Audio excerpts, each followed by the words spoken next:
The good old clap, take one. That's right. How many of you knew what you wanted to be when you were 7 years old? I did. I wanted to be a world champion. Hey, is there honesty involved in this podcast? Can we be honest? You can shut your fucking lips. And then I'll just say, put them up, what? Let's go. He's like, you look too pretty on the wave. Get ugly. We can talk about DMT if you want. I thought you were boxing. All right. We have the Nick Carroll on the lineup. Nick, thanks so much for coming on, man. It's such a pleasure, Dave. I mean, how could anyone refuse you? It happens from time to time. Yeah. I find that unbelievable. How are you doing today? Where are you today, and who are you with? Right now, I'm in Sydney, in Australia, in my house. Where you are with me is in my office, where I write and stuff. There's all kinds of like surf crap hanging from the walls, like everyone does. Importantly, I'm not locked in a hotel room like I believe many of the top professional surfers of the world are right now, not too far away. I can actually go surfing and they can't. So it's tough luck, gang. I have a feeling they're going to make up for it on their wave count at some point. It seems to be how they no doubt. But did you have you surfed today? Are you going to surf? What's it like there? It's not that good. It's like it's been a really good summer, but this is not a good day in that good summer. And I'm kind of stoked because I'm a little bit sunburned from surfing over the weekend. It was kind of big. It was a big swell. And like I did what I've been doing all my life, and all my friends do too, is I just over froth. Like I surf checked at about 6:30 a.m. and I saw this really big set hit this bomby reef. I like to surf, and I'm like, and quickly grabbed a board and paddle out and surf till about 10:30. And like about half an hour before I came in, I realised I didn't put any sunscreen on. So this is the tragedy of surfing: is the like you froth, and it always leads to trouble. Like always. I should know better, but there you go. What is your average surf time these days? Because I always felt like when I was a kid, I would surf for like 4 to 6 hours, and maybe it's an age thing, but also like being around a lot of like CT surfers or ex-CT surfers, it strikes me as funny how all of them are programmed to surf for 30 minutes. And even if the waves are pretty good, like they're like, oh, I got my like 50 waves in 30 minutes, I'm out of there. And I'm like, how'd you do that? But as I've gotten older, I've kind of gravitated towards that a little bit more. How long do you hit the waves for on average? Well, I reckon that gang, they're just surfing heats all the time. But yeah. I don't surf heats. Like I just surf for as long as I want. And sometimes that's quite a long time. And sometimes it's not that long, and it doesn't seem to really depend on whether the surf's good or not. Like I'll stay up for like 2 or 3 hours in bad surf if I feel like it. And then sometimes I just surf like an hour when it's pumping and just feel good about it and just get out of the water. It really evolves, Dave. I think this is a real lesson that you learn as you grow as a surfer and you get older. You begin to learn how to evolve your sessions so that they please you more than anyone. And people talk about that in their surfing, like, yeah, I just surf for myself, but like, come on. You know, there's a bit of you that's watching everyone else in the lineup. There's a bit of you thinking about that good-looking boy or pretty girl on the beach who you're trying to impress. You know, that you're engaged in a little duel, a battle of wits with the other surfers who are about your level in the lineup. It is not that simple, but it gets simpler as you get older. That is a good lesson. But, you know, as we were actually getting ready for this podcast, I was trying to retrace the first time I ever met you. And I don't think you're going to remember this, but you might appreciate the story. So I was surf obsessed as a kid, and I had subscriptions to all the US mags I could have, you know, Surfer Magazine, Surfing Magazine, Transworld, which sadly enough are all kind of defunct in some form or another. But my mom and her family are Australian. We actually lived in Narrabeen on Goodwin Street when I was a kid. So I would go there every so often. And I remember going there for a trip when I was 17, which was after I'd gotten into surfing. And I got a bunch of magazines while I was there. I got Tracks and Surfing World, Waves, and Australian Surfing Life. And I remember being so like floored and blown away by the difference in tone and reverence for surfing. And I mean, is going to sound like a lot, but like the relative literary weight of that Australian journalists applied to surfing compared to their US counterparts.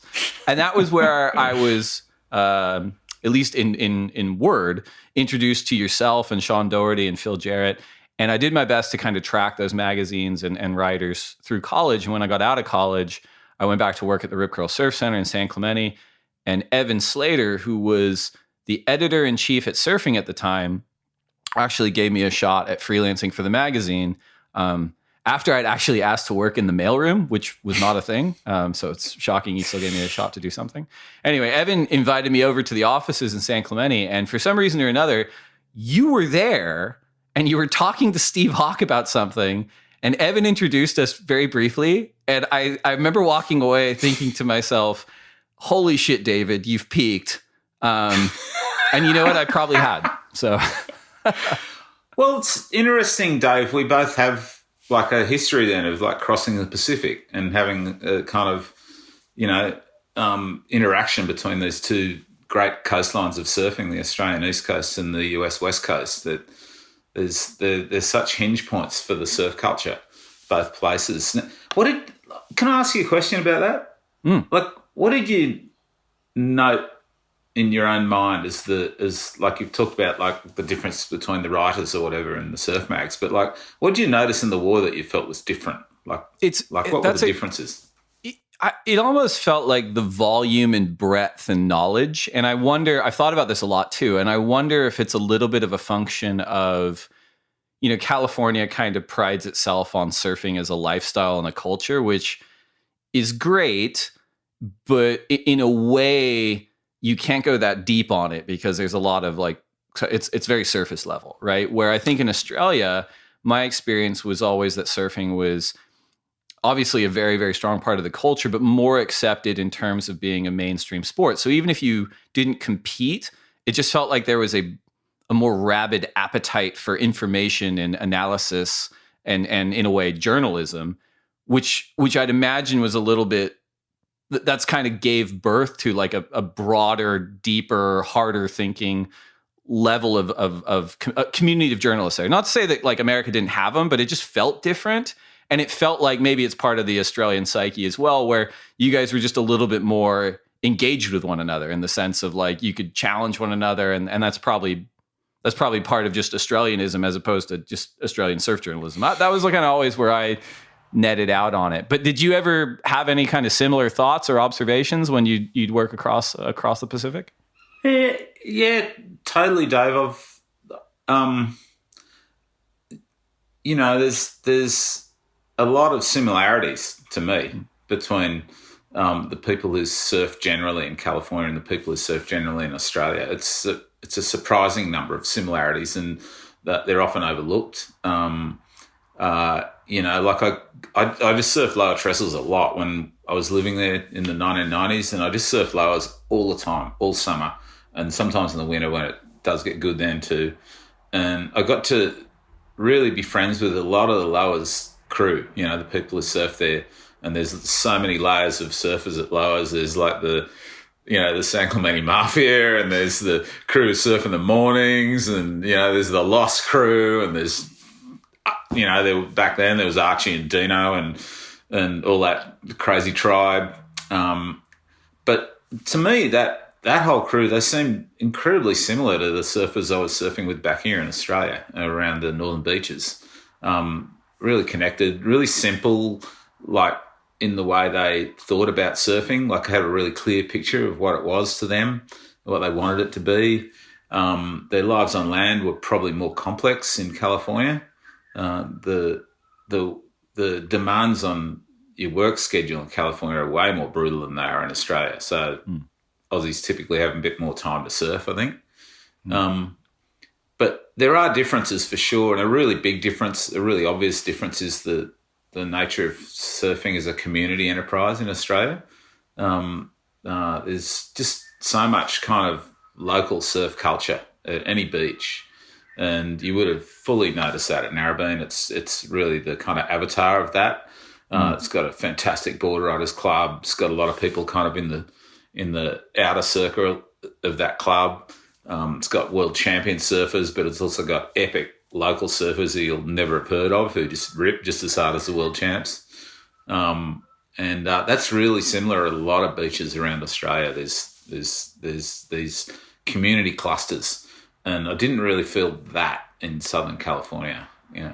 It's interesting you bring that up, and I don't want to go down too many cul-de-sacs, but it's okay because I think we probably will. But I was having this conversation with someone the other day, actually Pat O'Connell, and maybe there's a version of this happening in Australia, but Pat and I were talking about how, over the last like 20 years, all the talented young men and women that are coming up now, by and large, move to San Clemente to surf trestles, whereas like 15 or 20 years ago, you'd have really strong local communities up and down the coast and on both coasts, because people would kind of stay put and develop their own approach. And there was less kind of, homogenizing of approach to surfing. Whereas now it's anyone with potential and means, I suppose, end up kind of moving to San Clemente and invading trestles. And I kind of get it because you have this canvas to practice at and you're close to the industry. But that, maybe outside of the Gold Coast at certain periods of time, it feels like Australia's avoided that in a lot of ways, because it does feel like there's very, very strong pockets of talented surfers up and down the coast. Is that fair to say? That's fair to say, for sure. Like, there's places like Snapper, and Snapper's super hectic anytime it breaks. But it is really ruled by the sword, right? It's, talent is a big thing there, and the pressure's on at a place like Snapper in a way that it probably isn't at Lowers. You got great surfers at Lowers, but you don't have Mick and Joel and Steph and a bunch of surfers who you don't know but who surf as good as them and who are scarier, right, as people. But then you move up and down the coast, especially the East Coast, and you find these like sanctuaries of much calmer surfing communities where there's great surfers for sure, but they just take it real easy, There's not a lot of places in Australia where people will, actively chase you out of the water or smash your cameras or do any of that stuff. There are places, but there's not many of them. And I don't know if that's not a particularly Australian thing. Maybe it's just because there's less people here. But there's just basically a bit less aggression toward outsiders at a lot of spots in Australia. It's just a bit more easygoing in that way. That's interesting too. And I wonder if it now that you mentioned that, it makes me think of what you said before, which was, the lifestyle in Australia compared to your experience in San Clemente, but probably America in general, is a lot more relaxed. So you can kind of have a healthy balance of like, I can surf and I can work. Whereas just speaking in California to the localism issue in some places, certainly up north, maybe a function of that is kind of unhealthy capitalism and kind of work-life balance, where the anti-corporate, anti-capitalist surfing community has kind of weaponized themselves around localism because they're that much more protected, and then probably just tensions are up in general. Yeah. And there's that powerful driving need that feels like it surfaces and resurfaces under the American social structure of the need for individualism, the need for my space. Right. This is my space. This is not your space. This is mine. And I'm an individual. I'm not part of a community, but I'm up here in the little Cal or wherever you've gone, and you kind of like, don't come up here because this is mine. Yes. It's a strong pioneering sort of instinct. I think in Australia historically, the pioneering instinct has been expressed in a more communal way, perhaps. Anyway. That's we are like 2 comments away from me asking about did we just experience the beginning of the death of the monarchy with the Meghan Markle interview? But we'll keep that. We'll do a part 2 podcast on socioeconomic and geopolitical anti-colonial sentiments. I want to get back. Go on. Sorry, you can answer. How long can it be before Meghan is spotted on a surfboard? It can't be very long, right? Like, she's definitely going to go surfing. That is definitely going to happen. You might as well get ready for it.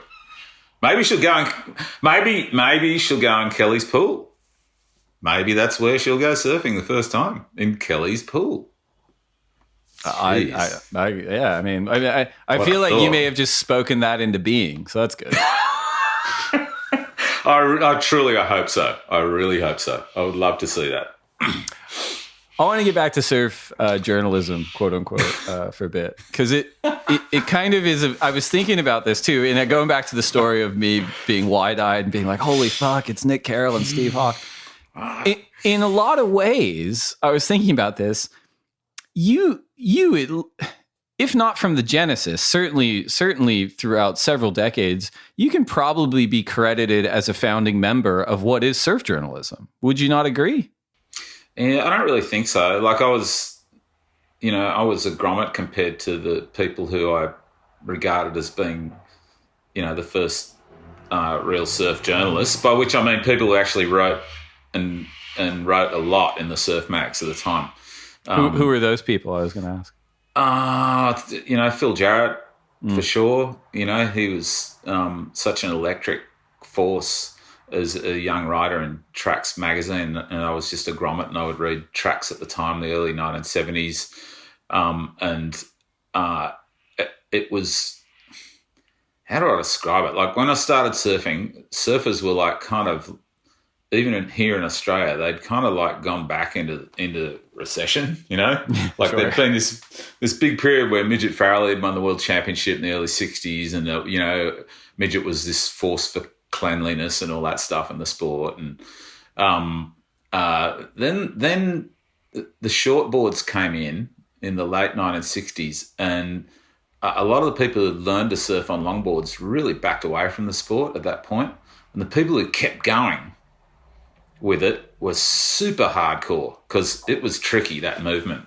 There was no style references for how to ride a shortboard, and so the people who started doing that, they were like the people who followed Dylan into the electric guitar. After he changed from folk music to electric guitar and moving towards rock music. The feeling was the same too, I think, like the shortboard's the electric guitar, right? And the longboard is the acoustic. And so if you want to play the electric guitar, you got to do it all, feedback, distortion, everything, every turn, every crazy move that people were trying to invent then. It just took them way out of the mainstream in every way. You had to go and live in places like Ngari and Margaret River and Bells Beach and further west from Bells, and these places on this wild coastline of Australia where you had to set up a life that didn't rely on anything normal. And so for a kid like me, me and my friends and my little brother, we were just growing up as little suburban kids in Sydney. And the Tracks magazine of that time and Phil's writing, it was like an excursion out into the wildness of the life that we could have, And so there was Phil and Tracks, and there was the beauty of the Surfing World magazine. And there was Drew Campion, who would work for Surfer and for Surfing, but always seemed to just channel some of that, amazing kind of counterculture magic that was so alluring to kids in the 70s. We all wanted to be different. We all wanted to live a different life. And that was the lure of writing for me with surfing. Like I liked to write long before I started surfing. But when I knitted up the two, the idea for me was that I guess I was going to try and describe a kind of life that hadn't really been lived that much yet. It was still fresh. And that was a big appeal to me as a journo. But I was still a grommet compared to Phil and Drew and co. Those people, they led the way. I just followed, really. That makes a lot of sense. And that makes me think, when you asked me like what the difference was between Australian journalism and American journalism when I was growing up, one thing that was really similar for me was it felt like when I would read it, surfing, it was cool and I loved it and it was exciting, but it was sort of a window to all sorts of other things outside my life, right? In the sense of my world would become much bigger than Orange County, California, because I could read about it. And it wasn't just about the surfing. It was like, this is how these people live, and these are their values, and like, this is the food they eat, and this is what they look like. And that's what I really loved about it. And that's what really like fed my obsession with it. And then I'd mentioned this before as a sort of a contrast to what it felt like it was doing just broadly in surf media in sort of the mid to late aughties, which is it kind of became more and more insular and self-referential, and, social media kind of took over. And for me, it broadly just lost that big window into different stuff. Totally. Like, what were you trying to describe at that time? What was there to describe? Like, some of the journalism that you would have got really into at that time would actually have been painful to both to write and research and perhaps to read, because in some ways it would have been journalism about the death of a culture. Sure. I remember doing a trip up the California coast trying to write about the death of localism. Yep. And going to visit all these different spots like Palos Verdes and Silver Strand and Hazard Canyon and New Break down in San Diego, and you could feel at the time that there was a whole kind of culture that was beginning to wither on the vine of that old school kind of like mine localism at these spots, and that there was something really good about that, because I think there was things about that hard localism culture that was really stifling and not real good for anyone, not the locals or anyone. But at the same time, it's a passing, right? It's a culture that's dying, and to write about that was kind of hard. Like, I remember writing the story and thinking, well, it's a good story, but it's not a super fun story, The stories people were writing back in the 70s about surfing were super fun, like crazy, stupid behavior, travel crap, adventures, people starting to surf the really great waves really well. The stars of the time, the surf stars, Lopez, Reno, Michael Peterson, just these fantastic humans that came across so brilliantly as larger than life. That stuff's easy to write and make fun. It's harder to write about stuff that's difficult and unpleasant. And that's something that surf journalism always avoided. Yeah, and you can heat check me on this one too, but I think about this a lot, and we talk about it on this podcast a lot, and it kind of overlaps with what you're saying in terms of, in the 70s and in the 80s to a degree, like everything was so fresh and surfing was so counterculture that just writing, truthfully and honestly and genuinely about it was just exciting, because you're tapping into something that was a little bit more pure. And I'm going to try to sound as nuanced as I can here, but it feels like in a lot of ways, the institutions that have been built on top of surfing, whether that's, the sport or the industry or the media, have tried to synthesize that real pure progressive nonconformist in a way, kind of culture, and then sell it, which in and of itself is corrupting. And then, from a media perspective, you look decades on and it's like, what am I talking about? I'm talking about like kind of a sad echo of what was cool, in the beginning, and I guess it's not unique to surfing, but it's something I think about a lot. Yeah. Look, Dave, it's an interesting one. Let me ask you another question. Can you kind of pinpoint an example or a time where you came across that feeling of like, wow, the way surfing's being presented has really now become quite distant from what it actually is? Can you remember something happening to you that caused that feeling? The challenge will be pinpointing one that's not going to get me fired. I or in trouble. And I say, like, it's on. I'm flattered you'd ask me that question, Nick, but it's also one of those things too where, I didn't start surfing till I was in my teens, and I was from Mission Viejo, California at that time. And I kind of have maybe too much self-awareness about like what an authority I am in terms of answering that question. I know my my experience is a lot like secondhand, stories and reading about it. And in terms of the conversation we're talking about, I think I was having this conversation with someone the other day, and I don't mind talking about it because I've talked to them about it, but I was really, really excited just to use a recent reference with Dane Reynolds and Kai Neville and the Modern Collective and Travis Foray at Surfing and what they were doing at What Youth in the beginning. And then kind of when he broke away and they started doing What Youth and they started doing more films, it felt like it was more of a reaction than a creation in a lot of ways.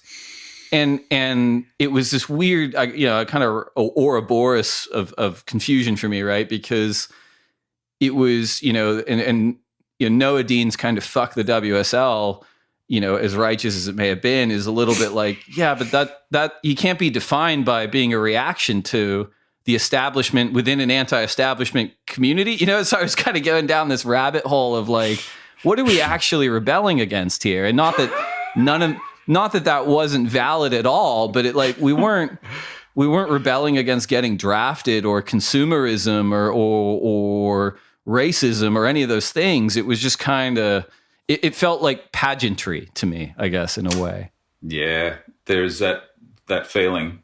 It's a parade, right?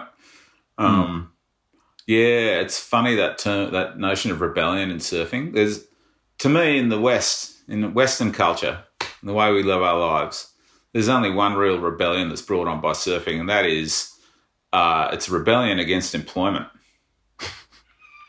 Okay, like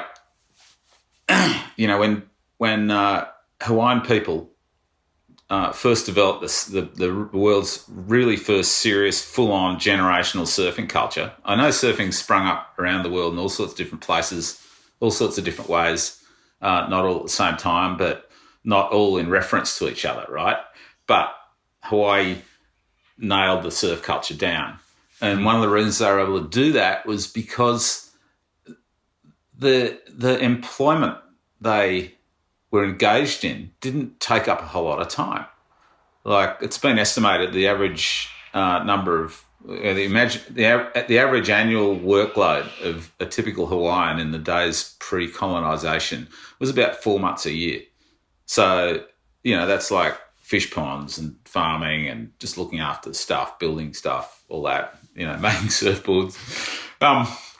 So they had heaps of time to do what is essential if you're a surfer. If you want to be a surfer, you have to be willing to drop other stuff in order to surf when the waves get good. And you have no way around that, okay? We're trying to make ways around it right now with wave pools and stuff. We try with surf forecasting to give people the opportunity to rearrange their lives a bit more easily than they used to. Right, but it is still there, right? When the waves are really great on a Wednesday and Thursday, do you take that Wednesday and Thursday off, or do you go to that critical meeting that you said you'd go to a week ago, right? So it's surfing versus employment, and that's the rebellion. If you can work out a way to go surfing whenever you want and yet still remain like with your head above water and able to eat and have somewhere to live and, hopefully a good job, and to look after your family, then you may seem like you're quite a normal person, but I don't think you're normal. I think you've made a life out of nothing, kind of. I have a lot of friends who are like that. They're tradies. These people who could have been professional surfers once, maybe, but instead they've gone, right, I'm going to get a job, but I'm going to make my job fit my surfing habit.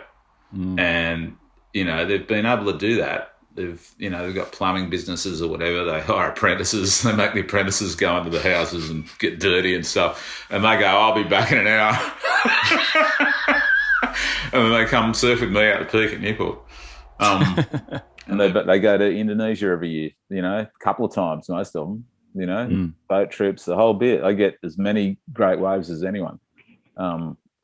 They've been rebels in their lives. They are not doing what their parents did. Yeah.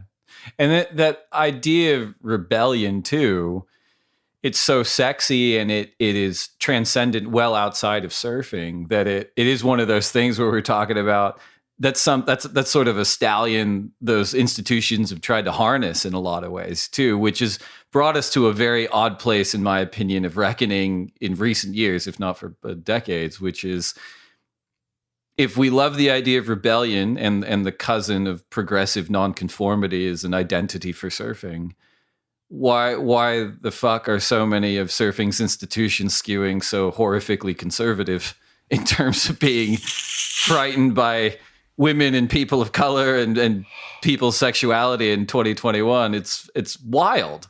You're right, mate. And honestly, I think this comes down to just surfers. It's not necessarily the industry or whatever. They're just a sort of shadow of the actual surf communities of the world. And a lot of surfers today are extraordinarily conservative about that. I've been, I don't know how to say what I feel about Tyler, right? Okay, so lately Tyler's been most outspoken about her own life and about the things and issues that she feels are important, things in which she's been totally willing to be candid about and explain how she came to her thoughts and insights about. And she's been mercilessly attacked in the comment sections of numerous surf websites mostly by men, sometimes by very trolly kind of men, but mostly by men for daring to be a woman and having an opinion. I'm like, wake up to yourselves, you guys. Are you the counterculture rebels you dreamed yourselves to be, or are you just your parents? Have a think about it. I wonder if they're even worse, because a lot of them are the same people that bitch about pro surfers are uninteresting.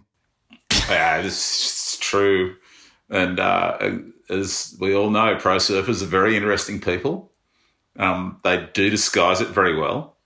It's interesting. This is one thing that's really changed about professional surfing over the years, is that most of the top pros now have finally tutored in the way they should speak to the media and in the way they should present themselves in public. And only sometimes do you really see who they are in public. You definitely see who they are when they're riding waves. Right. And, I strongly encourage anybody who is, interested in professional surfing, just to pay attention to that, right? Like, check out what people surf like, because you'll find out a lot about them, who they are, how they behave in a heat, how they behave in the water, and what the kinds of waves they love to ride, and the kinds of, if you're lucky enough to be in the water with them, the amount of space they'll give you in the water. You find out a lot about people just through that, possibly more than you'll find out by their media presence. Whereas that wasn't always the case. I don't think Michael Peterson, for instance, had the faintest idea about media presence. He certainly wasn't tutored in it by anybody, He wasn't earning the kind of money that would allow him to hire a tutor, even if he was so inclined. And I think that was true of a lot of his crew. The surfers of that generation were just out and out themselves, often, in ways that just built the superstructure of what the industry relies on, It does fascinate me that a lot of the great surfers of today do feel like they have to act a part. And I think, like, the ones who don't, who step away from that,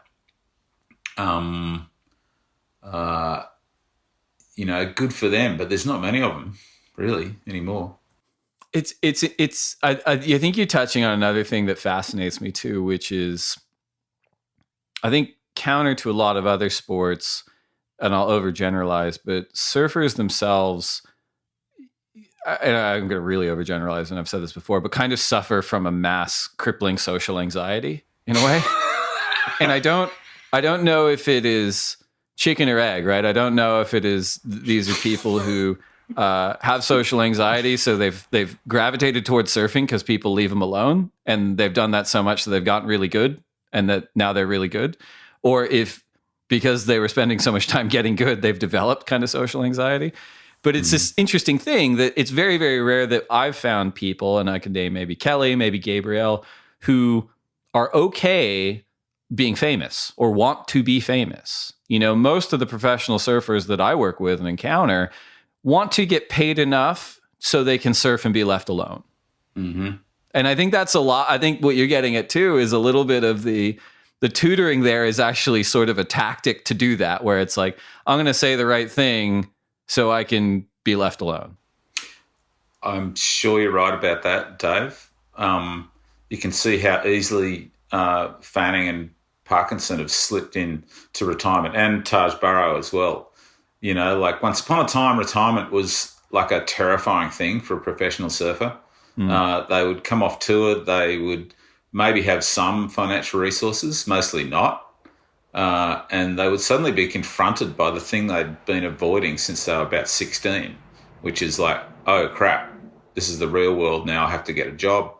And for a lot of them, that was a really major struggle. I watched a lot of my own peers go through that struggle. Nowadays, it feels to me like a lot of them get set up financially in their careers, and then they move off tour, and moving off the tour is a great relief because, you know, fame, it's like a martial art. You know, like Kelly's like a 6th degree expert in fame, right? There's not many people who get as good at being famous. I would say the fine line between madman and genius with Kelly and fame. I don't know. Like some days I'm going, whoa, what are you doing? Yeah, but he's like that anyway, mate. Like, yeah, that's true. That's a good point. Always be an eccentric sort of person, Kelly. You know, even if he was, you know, just a sort of carpenter in Florida, you know, he'd still be a bit eccentric. But the way I've watched that guy deal with being famous, like his ability to kind of switch on and off, depending on the situation, his ability to be really easy with people in public, and then just to sort of switch off and move away, you know, and go back into his own life. That stuff takes enormous amount of learning and training. It's not by accident. Not many people get that good at it, and a lot of them instead choose what you're describing there. You know, develop the media skills, just use them to shut people out of your life and just live your life quietly if you can, you know. We got to take a quick break to get a word in from our sponsors, but we got much more to talk about when we come back. So we'll be right back. So Nick, you mentioned that you gravitated towards writing before you even got into surfing, but you know, you yourself, I've had the pleasure of surfing with you a bunch of times, are high level surfer. Was there ever any point for you in your development where you went, oh, I'm going to give competitive surfing or a professional surfing career a crack?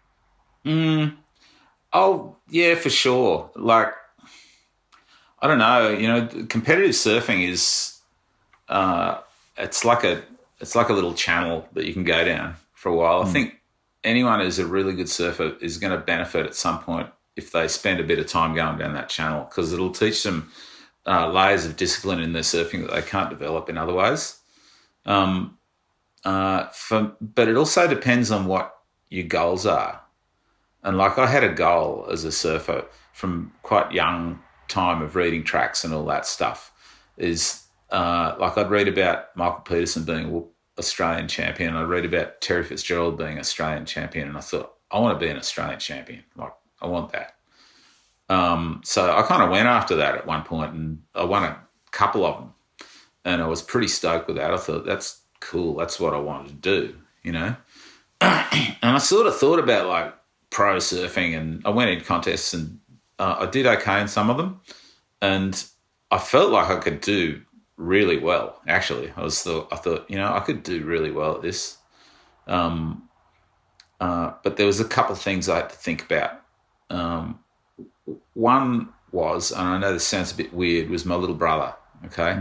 Now, we lost a parent quite early in our lives, our mum, and from then on, I always felt quite responsible for Tom. It's something I've only really thrown off in the last 10 years or so. I felt like I had to look after him, and I could see he was this phenomenal surfing talent. Okay, just brilliant. But he's not like me. I'm a very competitive person. Tom's not a really super competitive person. He just loves to surf, and what his whole trip was try to get it down to a fine art, you know. And he used competition to help him do that. But he wasn't as ferocious a competitor as I was. And so I kind of could see a point where if I was going to be a pro surfer and Tom was going to be a pro surfer, that at some point I was going to have to go to war with him. And I could feel that in the background, just this feeling of like, I'm going to have to, like, if I want to do really well at this, I'm going to have to learn how to beat Tom, and I'm going to have to, and I'll probably do it in a nasty way because I'm a nasty competitor. Okay. I'm not like a fun guy. I've found ways to channel that into competition, like the Molokai race, things like that, you know. And like I'm all shaky handsy before the race and after the race, but in the race, I'm going to give it everything, and I'll tear an opponent to pieces if I can. And I just thought, is that the kind of thing I want to get involved in with my brother? I just couldn't see it. I was like, you know, one or other of us is going to come out of that the winner, and it might be me and it might be him, but whoever it is going to damage the other one. And like it just didn't feel right to me to do that. Also, I've got to say, it didn't feel totally right to give myself over to competition in surfing in that way anyway. Like, surfing has always felt to me like something phenomenally like deeper than competition. Like developing your skills, you can use competition to do that, but it wasn't something I wanted to live or die by in surfing. I wanted to get to be a good surfer and really develop all the abilities that requires, and you know, and also I was also like really keen to document and to do what I'd watched Jarrett do and what I'd watched Drew Campion do, and you know, use my other skills in the service of the sport in some way. And so I just felt like I just slipped into the writing and the journalism quite easily because of that. Like, it wasn't some sort of thing where, oh God, I really wanted to be like, you know, a champion surfer, but I gave it up to be a writer. It was more like I just easily let that go and moved into the journalism and the writing, and really found myself in that. Yeah, it's been a really interesting insight and reveal that I've heard a few times in doing this podcast with really high level surfers, where probably my bias coming in is feeling that, you know, the machine or, you know, the sponsors or the competition or whatever uses these people and they either succeed or not. But what I hear a lot back is people kind of intentionally saying, well, no, I didn't have to compete, but I did it because I wanted to get good or to build a muscle because it made me surf better. And that's what I did it for. And I mean, it's really simple and obvious, but it just never struck me until I started talking to people about it. And I hear it more often than not, especially when talking to, I guess, quote unquote, free surfers now who have a competitive pedigree from when they were younger, which is virtually 100% of them. They all say the same thing. They said, oh, I don't regret competing at all because it sharpened me and gave me the tools to do what I do now, you know? Mm-hmm. Yeah, look, I can say, like, many years of, you know, watching professional surfing and being around professional surfers, I've seen very few of them being used by giant corpos. It's usually the other way around. Sure. They use the corpos to fund their surfing lifestyles, and they do exactly what the hell they want for as long as they want to do it. That's the truth. So I've got a question for you though, Dave. Yeah, hit me. Have you surfed in many heats? Tell me about your own competitive experience. Like, what does competition feel like for you in surfing? I mean, many heats, a few dozen, right? Between like high school and college, really. Yeah. it's funny, right? Like you end up becoming a product of your environment, and in so many ways, especially in surfing. And I was late to it, and I remember surfing, closeouts at San Clemente Pier and thinking that was a good wave, and thinking that if I could do a chop hop, I don't even need to know what a bottom turn is. And legitimately, like, that was kind of like my peer set was like, yeah, that's all we do. We just go straight and do chop hops. I'm like, oh, it's cool. And then kind of got a little bit better, and then, bumbled through a few heats. And I remember having this like shock and awe. Well, I'll show you, back up. Fully bought into the dream. I'm like, well, yeah, no, I got through like an NSSA heat. I should apply for the QS now. I'll be on tour in a few years, high-fiving Andy, and it'll be great. Totally. Very firmly held on to that dream up until a few years ago, I'd say. Every time I'd surf, I'm like, yeah, I can get this done. And then I remember coming to work for the ASP. I remember going to Hawaii. And I remember surfing in Hawaii at a few places, and like thinking that I was not like a great surfer, but certainly self-deluded, and had competed and had gotten through heats. So I had like a validation for like, yeah, I'm not like insane. Yeah. And I remember surfing a few times in Hawaii and coming back to the rental house and thinking, I don't think I actually surf. I don't think what I do is surfing at all. Like, I was just like, I'm like, I have to deconstruct my entire self, which was easy because it tapped into my self-loathing. And I was like, great, I just build myself back up from the beginning. And I just kind of tried to teach myself again. So I don't look back on it as any missed opportunity. But again, but within it, with like, as scaled as I can be, and as humble as I can be in that, it's a similar thing. I gravitated towards competition in my small version of it because I thought this is going to make me better. And it did. It did make me better, way better than I had a right to be. And it even is, within reason. So yeah, that was always it for me. And I still do the same thing. I'm 37. I still think I surf way better than I ever have in my whole life because I'm learning more and thinking more about it. Oh, man. Well, you probably are, Dave. Well, the bar was really low for a lot of years, too, so it's easy to... I love that description of getting out of the water and go, I don't think I actually surf. You know what? I think you probably spoke for like 99.99% of the world's surfers there, Dave, because that would be an experience that very few surfers have managed to avoid in their lives. That sense of like, holy crap, I can't surf at all, even though I thought I could. That, by the way, folks out there, that is the beginning of you learning how to surf, okay? When you're no good and you think you rip, you're a victim of the Dunning-Kruger effect, and there are a lot of people who are victims of that in surfing. In fact, I'd say it's like a very important part of the process. You go out and you think you rip and you don't. And eventually you're going to come up against that pretty hard. Boom. And when you come up against it, then you can start learning how to surf. The other big revelation in being on tour too, which didn't have so much to do with my own ability, but more of just a heavy realization, was watching videos and reading magazines and watching like early versions of the webcast. And to this day, it's probably still the case. Like, you look at the top 5 men and women on tour, there is distance between them and the field often. Yep, for sure. But, when you're young and stupid and drinking beers with your friends and watching the webcast, you're like, number 45 on tour, that guy fucking sucks.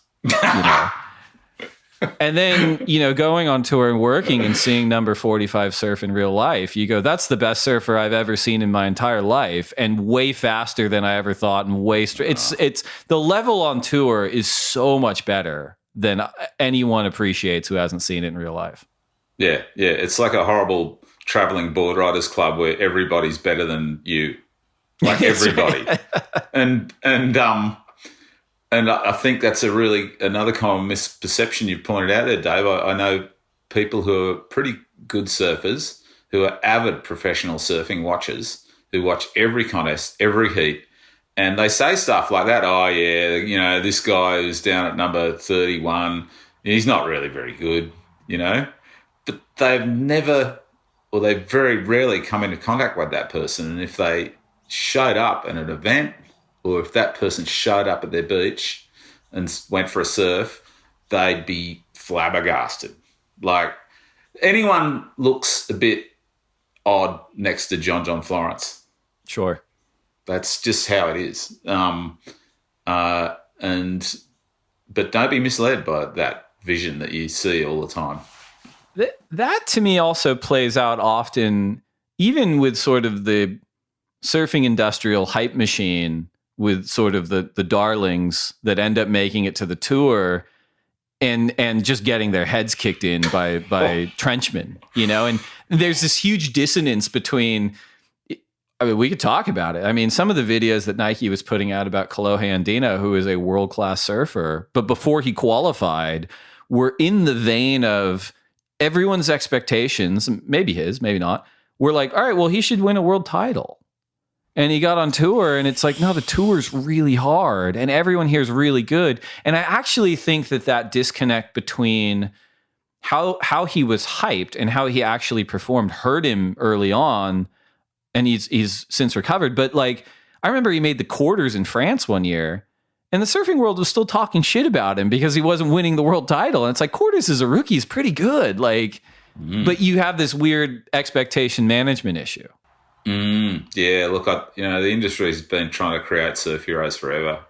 You know, to go back to the 60s on that one, they're always trying to invent some hero, right? Or heroine, as the case may be these days. And yet those people will tell you, I bet Chloe would tell you right now, he'd say, man, maybe they were hyping me at that point, but like I didn't know a thing about what was up, you know? Sure. Like he's a lot wiser now, and he's a lot better surfer, like a lot better than he was. Yeah, totally. And he's still not winning world titles yet. hasn't won a CT yet. Yeah, so like, how crazy is that? That's just unbelievable. It tells you what's going on at that level of surfing. How would you describe your role with Tom when he was competing and winning world titles? Far out. Okay, so at that time when Tom was like surging, he got himself a manager, a guy called Peter Manstead. And Manstead did what I was totally unwilling to do, which was just to drive Tom to his world titles. Like that was not what I was going to do. I'm Tom's brother, right? Like I'm Tom's keeper. He's my keeper. We look after each other. It wasn't my role to drive him to victory, whatever it took or whatever crap that was. But I just kind of kept an eye on him. And like me and all our friends here in Newport, we just did that. We gave Tom a safe space. It was like he could come home and he'd just still be like Gobbo, the midget, you know? Like the little boy that we all laughed about. You know, we laughed about him like, oh, what's Tom's next enterprise? I know, they're going to develop a Tom Carroll doll. Well, they actually did down the track. But at the time, it was like a big joke amongst me and our friends. Oh, yeah, it's the Tommy Carroll doll. It's coming out next week. We just gave him a safe space, I think, and kind of looked after him in that way a bit. And, you know, later on when, you know, the glory had gone, he was still like really, you know, like profoundly respected and all that as a surfer, but he was acting out at home. We tried to give him a safe space there, and we kind of couldn't really succeed. But fortunately, he's made of stronger stuff, and he got back on the horse, and now he gives people safe spaces. Like he's teaching meditation. That's just hilarious to me. Tom Carroll, the new Dalai Lama. With your role and Tom being such a supernova in the surfing world, how did you navigate the journalism part of your career as well? In the sense of, did you ever feel like there were conflicts of interest? Did you ever feel put in an awkward situation, or how did you reckon with that in your own career? Yeah, look, honestly, I don't think I did a real good job with that.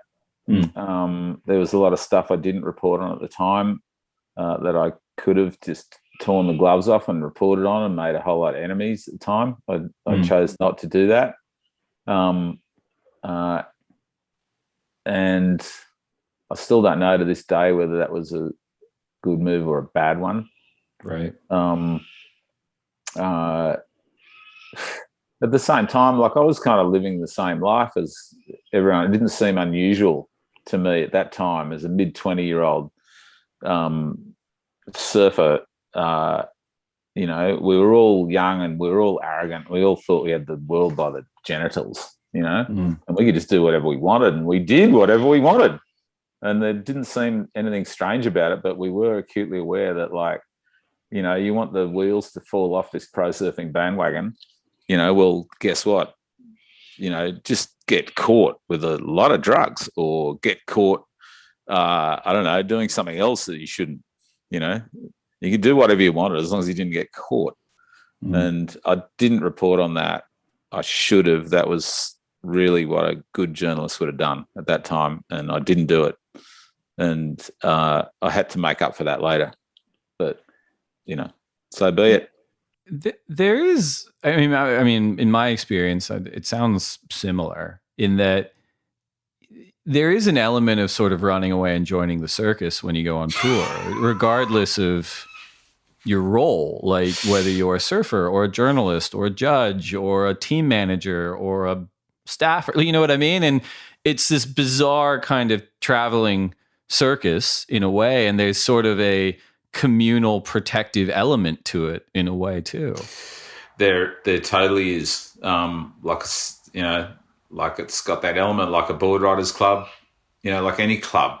Clubs keep their secrets. That's like part of the club mentality, right?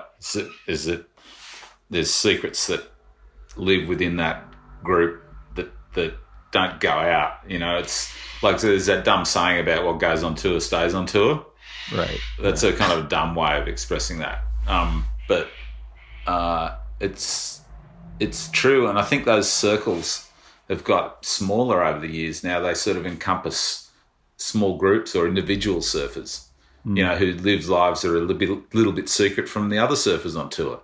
Right. And they don't know as much about each other in some ways as they might have used to. They know a lot about each other as competitors, and the smart ones know a lot about the weaknesses of the others. Like, God, I wish Gabriel would just come clean one day, about what he sees in his fellow competitors. Why he chooses to do some stuff. Like, it's unbelievable. Just a bunch of meat at a chasqueria. That's probably what he sees. Oh, man. He is just saying, like, that person's lamb, that person's chicken. That's right. We get one of the little cow charts from the chasqueria, and he can just point to the piece of the cow. Absolutely. It's funny, like the circus thing and the protection, it's almost like a hive mind rebellion mentality against real employment in a way, where it's like, no, we're all in this together, like we're all here, like, well, yeah, we're going to be broke, but someone's paying for me to go to Fiji. So like, that's fine, like. Yeah. Yeah. Look, that's, it's all about perpetuating the lifestyle, right? And, it's at least interesting thinking. Some of it's really insular. Like a lot of time when you hear pro surfers talk about the public, they don't mean like the non-surfing public. They mean all the other surfers in the world who are not on tour. Right. And they feel like they're where it's at and all those surfers aren't. And to be honest, brutally honest, guys, it's the other way around. It's all the surfers out there in the world who are where it's at. You're just like lucky enough to have got on a train that goes faster than everyone else's train, and you're pulling down hundreds of thousands of dollars a year for like surfing 12 heats. This is that's the dream right there. That's a fluke of history. Everyone else out there who's surfing is like they're where it's actually at, and we've really seen that in the past year. I wondered if we might talk about this a bit, Dave, the fact that the tour has been in hiatus for the last year, and how at the same time, oddly enough, surfing itself as a culture and a sport around the world has blossomed. There's been a huge uptake in the number of surfers during this pandemic period. There's been amazing, overwhelming board sales. Wetsuit sales are like 180% of what they normally are. There's everyone who surfs has noticed more people in the lineup wherever they are, whether they be in like Israel or San Clemente, you know,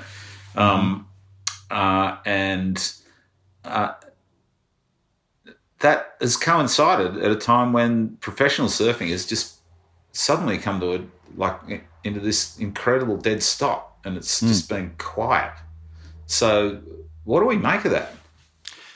It's a good question. It's something that we get talked about. We talk about a lot on our side of the fence. I don't know if there's a ton of correlation or causality between them. I think that if you look at the boom in the popularity of surfing, there's parallels to the boom in the popularity of mountain biking or hiking or any kind of these activities. And I think, you know, a big broad positive in the pandemic is people not having to commute to school or work, and kind of coming to a very like species-based realization of like being outside's nice. Let's be outside, you know, and these activities are there waiting for them. And I guess I look at it like, there's zero disclaimers or there's not one disclaimer in the world that's going to be able to extricate me from my employer at the moment. But I actually look at it as an opportunity, because at the end of the day, I could pick up a new activity, you know, cooking or painting or rock climbing, and I'm curious as to who the best are at it, because I'm like, well, what's that look like, and how do they do that? And I think at the end of the day, the WSL is succeeding when it succeeds, when it just remembers it's like, it's not any more complicated than you just created the conditions for the world's best surfing, you know, in a way. That's it. You know, you kind of don't have to complicate it past that. And maybe there'll be a few degrees of separation between someone who picked up surfing in 2020 and, you know, John and Tyler Wright. But I don't know, maybe not. Like, I think the only thing, I think a lot of times what gets in the way is, you know, ourselves. We get in the way of that as a business. But I think another way to look at it too is that, you know, I've said this for a long time, like surfing is going to be here forever. Like, it's, you know, institutions will come and go. It's not going anywhere. So surfing isn't it? That is. So. No, I think that's been the big lesson from the pandemic. It just is reinforced for me anyway that, like, why is it people surf, right? Like I used to hear it a lot from people. Like, they go, oh, the freaking industry, the surf media, they've made surfing popular. There's more people in the water. It sucks. I hate it. I hate them. I hate everything.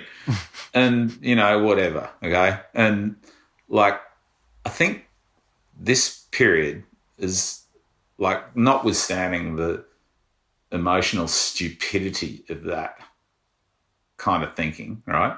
I do think that this pandemic period has given us a really good insight into why people actually surf. It's not for, at the bottom of it, it's not for any other reason than surfing's really fun. It's really good for you.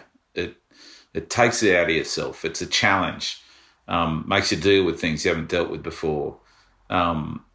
Takes you into an environment that's alien to you and then slowly becomes familiar. So all of a sudden this place that other people are scared of becomes a place that you delight in. And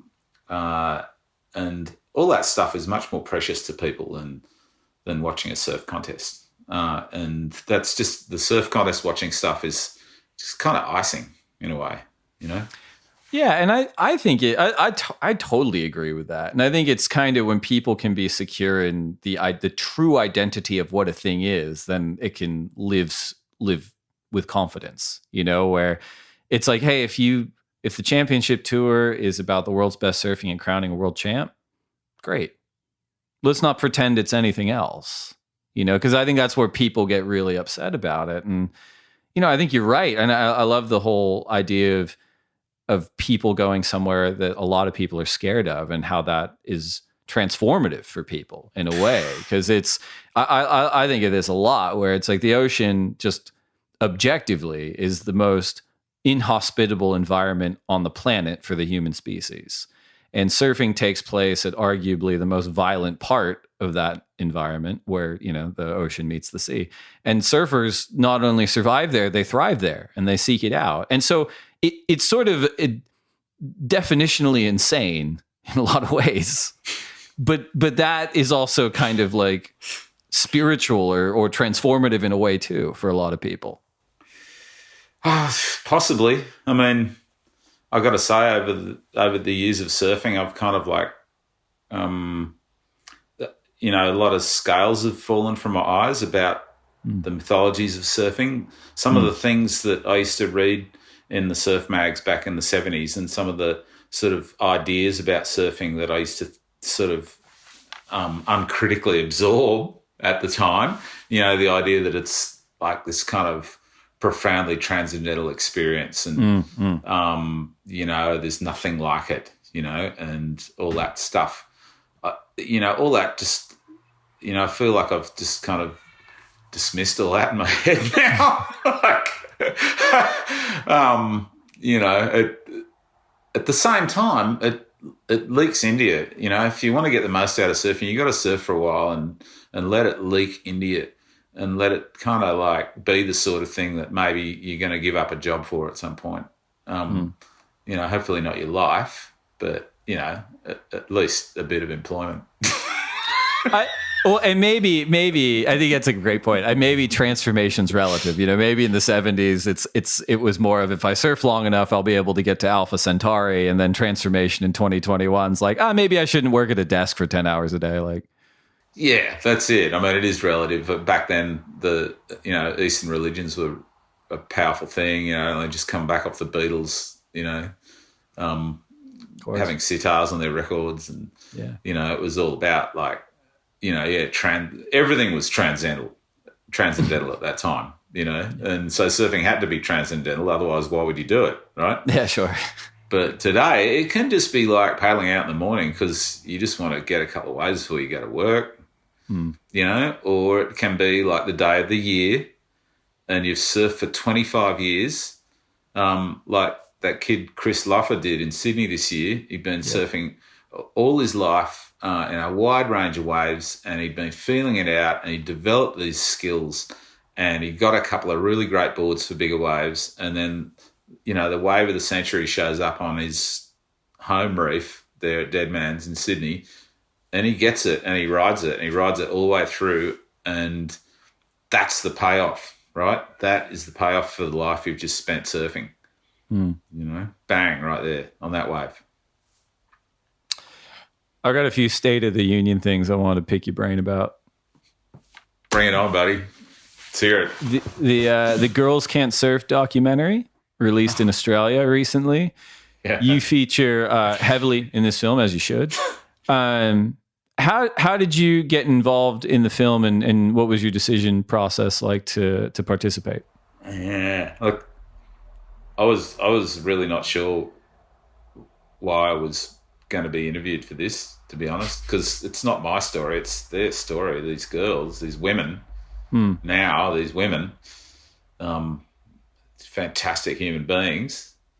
But I knew the director, Chris Nelius, and I have a lot of respect for Chris. Unlike some people who might think of themselves as being more talented, Chris has the extraordinary gift of being able to see the story and yet not put himself at the center of the story. Like he can take credit for that film, for the many, many hours he spent kind of thinking it through before he began, and then the many hours he spent in the editing suite and the hours he spent bringing people in, and those things take so much work. That film would have taken so much work from Chris, and he's able to take credit for that work, but he's not taking credit for that story.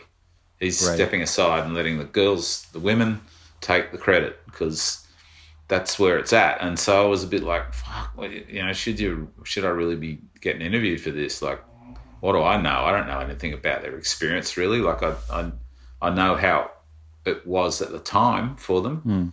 and I know a lot about what the men were like. And I loved all those girls back then. I had a lot of respect for them back then, but it's not my story. And then after a while I thought, well, if Chris can do that, if he can put himself aside, the way he's going to do here, and he really wants me to help him with the story a bit, then okay, I can approach that time with him like that, just as like I'm just trying to help them all tell that story a bit. And it's a cracker of a story. Like, all those women have fantastic backgrounds, and they all went through a great deal. And I actually think there's a lot of credit should go to the cinematographer, Anna Howard, who shot that, because when you see this, viewers, if you haven't seen it yet, they did a great job of lighting the eyes of those women. So the lighting strikes the eyes of Wendy and Jodie and Pam, and their eyes just light up the way a surfer's eyes should light up, and you can almost see the ocean in their eyes. And while they're speaking, it's a bit transfixing. You're just watching the eyes and the colour of the eyes and think, well, that's like one kind of ocean. And then the next person comes along and go, oh, that's like Indian Ocean. Anyway, so it's just a great piece. And Wendy in particular she's very refreshing and hilarious in there. And she has the last word in the movie, and it'll crack you up. Guaranteed. It is such a good film, and I feel like I understand the hesitation on your part, but I think they were very judicious in how they used you. Did you, if you've seen it, did you take anything away from it that you didn't already know from your experience at the time?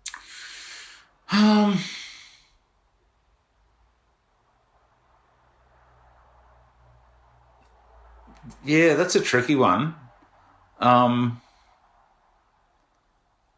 I think I would have known pretty much everything that, the rough, edges of everything that the women spoke about in that show, for sure. And I certainly knew about how the boys were treating them and how the surf industry was treating them, and all that stuff, for sure.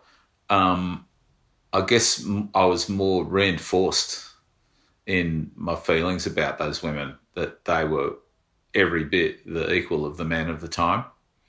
That in some cases they were stronger and better people, and they were ignored not just to the shame of the surfing world at the time, and I do include the whole surfing world, because it wasn't just the industry. They didn't have permission from the entire surf culture to do what they did. No surfing man at the time really thought girls could surf any good. They would just constantly be told that. And they just went, no, yeah, we can. We're going to do it, cop it. Yeah, and to see them today, like with that light in their eyes, and having survived some of that, and in some cases prospered from it, and with the things they've learned and the wisdom they can bring to bear, and especially that bit toward the end where you suddenly there's Steph on the screen and she's surfing, and you suddenly realise, holy crap, this is maybe the best surfer in the world right now, and certainly the most accomplished Australian surfer right now, by a good way. And it's a woman, and she's got the same light in her eyes as they do. That is really sick. That was great. Kelly Slater, we talked about him a little bit. He's been surfing's next best thing for 3 decades. And you've seen him pretty much at every stage of his career, I'd imagine. How would you describe his current phase, and what would you expect to see from him in the next 12 to 24 months? Oh, shit. I can't really see inside Kelly's head at all. Like he'll tell you stuff, but he's so mercurial, and he's he switches feet, like he's a switchfoot kind of. Like, I sort of feel like maybe he's just finding his way away from the world tour, like away from competing for a world title now. But it's been a really long road for him, that one. Yeah. And it's hard because he knows how good he is and he knows what he can do. And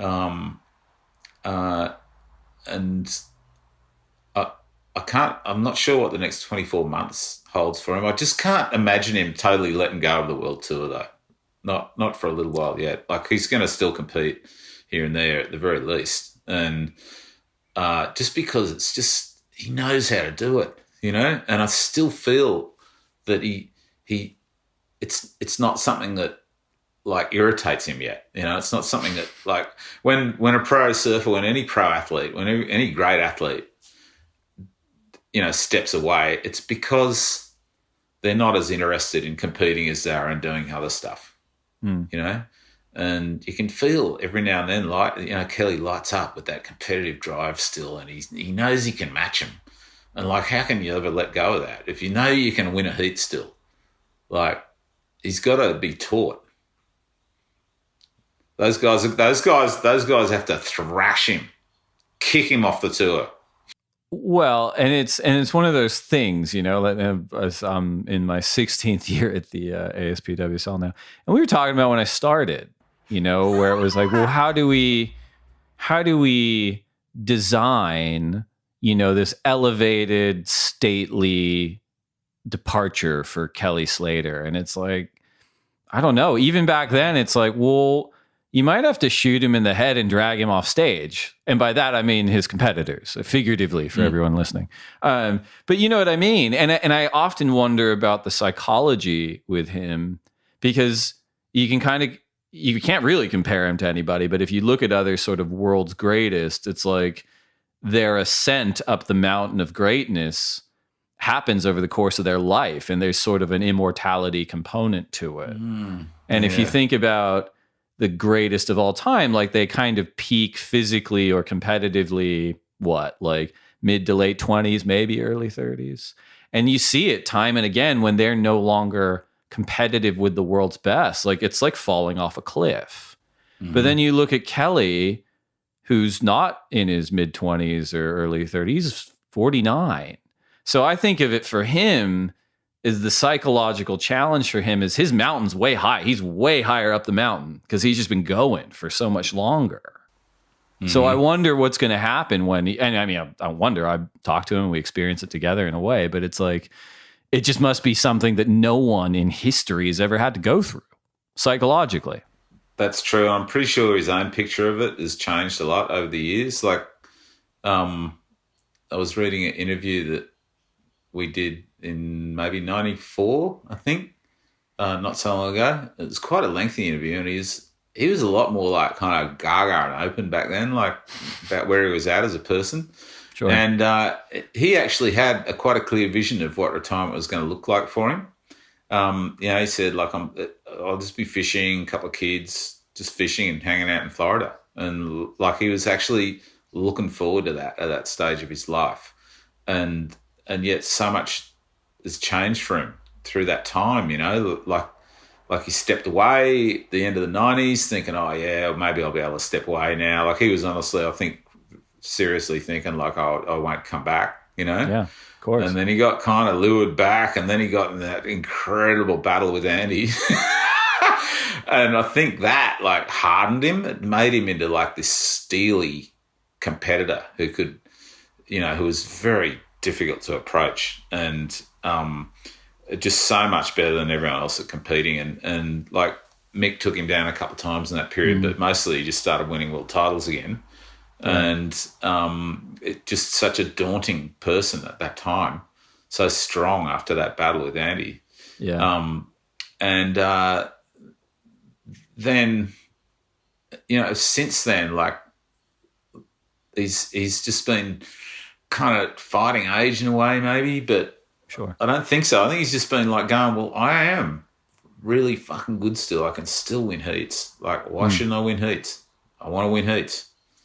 Because, you know, if he's in a heat, he wants to win it, like, whatever way. And I don't even know how many heats he's been in, like maybe 1,400. Yeah, right. You know, something like that. There is no heat. No, there is no way of winning a heat that he hasn't done 20 times already. Like, Of course. so what is there left for him to learn? I don't know.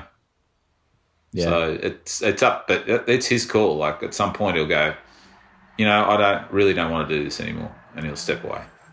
I part of me thinks too, because I had to work through it, was the terms of his Quicksilver contract and the fact that the first event of the year was a Quicksilver event on the Gold Coast, and he almost fell into competing for a whole season a lot of time because he'd do so well. Like, well, after it was kind of like, well, no, I think I'm stepping away, and then he's like, but I have to go to the Gold Coast, and he'd win, and sort of the collective community's like, you got to go for a number title, man, and he's like, then he's in Chopu, and he's like, oh fuck, it's really good, I'll win this one. Like it goes on and on. Yeah, that can happen for sure. It just gets away from you, I'm sure, at that level. But fundamentally, like no one, like Andy had a good crack, didn't quite break him, went the other way in the end. And then if someone wants to break him, or if this crew wants to break him, they could do it now, but he's not going to let them do it. They're going to have to break him down. Yeah. So one of the new things we added to the podcast this year is the top 5 segment. And for you, we asked you what your top 5 weirdest, unexpected, irreverent, or most bizarre anecdotes. It says true or untrue, but we'll go with true. From your research and knowledge of professional surfing. So what are those? Far out. Man, I'm going to have to reference these a bit. I was really, I'm sorry, I may seem a little conservative about this because, I think of that, the terms of that in which that top 5 are couched. And I could literally pick out 50 moments that would be, definitely grounds for a lawsuit. And I'd just get dumped, like we'd all get dumped. Everyone would get sacked, right?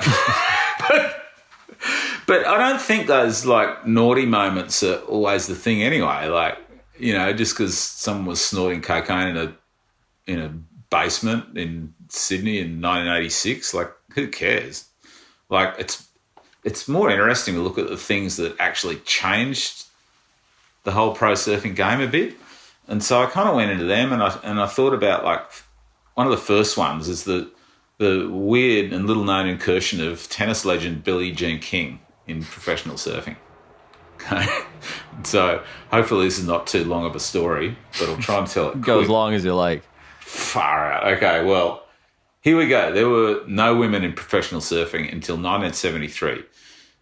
In 1973, something amazing happened with women's sports. Billie Jean King went up against that old guy, what's his name, and thrashed him in a tennis match. And suddenly it was like, women can beat men in tennis. It was the biggest sporting moment of 1973. It made Billie Jean King more famous than any of the US Opens she'd won or whatever, right?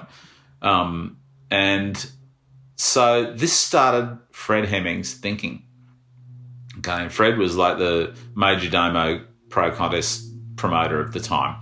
He was running those events in a way. They were the thing, right? So it got Fred thinking, and he thought, what, wouldn't it be like a kind of PR coup? And he discussed this with the crew from Smirnoff.